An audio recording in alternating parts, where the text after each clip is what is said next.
వేములవాడ పట్టణానికి చెందిన కవి ఓదురి నరేష్ ఉగాది పురస్కారం అందుకున్నారు. ఉగాది సందర్భంగా కరీంనగర్ జరిగిన కవుల సమ్మేళనంలో ప్రతిభ కనబరిచిన వికలాంగుడు Oduri Naresh Karimnagar revenue divisional officer RDO Maheshwar చేతుల మీదుగా ప్రశంసా పత్రాన్ని అందుకున్నారు.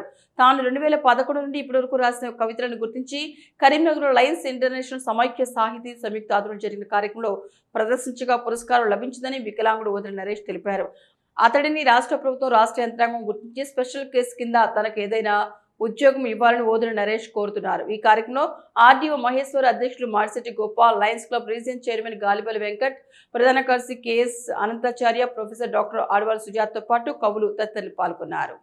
చెట్టుకు పువ్వు అందం, మరుమల్లకు తెల్లదనం, మందరానికి ఎర్రదనం, ఆకాశానికి అడవిలు అందం, జాబిలికి వెంటన అందం, తాళ్ళకు తలుపులు అందం, కరిమప్పులకు ఉరువులు అందం, అరివీళ్లకు రంగులు అందం, నెమ్మదికి నాట్యం అందం, చిలుకకు పలుకులు అందం, కోతులకు గానం అందం, సముద్రానికి అలలు అందం, నా కంటికి నువ్వు అందం, నీ కంటికి నేను అందం, మన ఇద్దరం కలిస్తే ఆడవాళ్ళకి అందం, అందానికి అందం.